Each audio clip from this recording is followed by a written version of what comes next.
মুর্শিদাবাদের কোন থানায় কোন দল জিতবে তার সমীক্ষা। ভিডিওটি হারিয়ে যাওয়ার আগে শেয়ার করে রাখুন।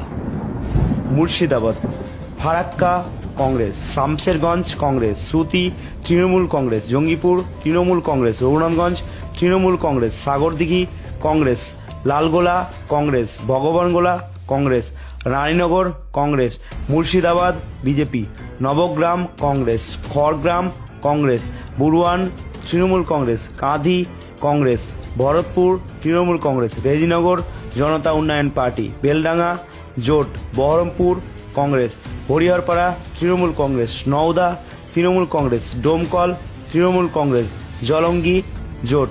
মুর্শিদাবাদের মোট 22টি আসনে তৃণমূল কংগ্রেস পাচ্ছে 8টি আসন, বিজেপি পাচ্ছে 1টি আসন, জোট পাচ্ছে 2টি আসন, কংগ্রেস পাচ্ছে 10টি আসন এবং জনতা উন্নয়ন পার্টি হুমায়ুনের পার্টি পাচ্ছে 1টি আসন। নেক্সট জেলা নদিয়া।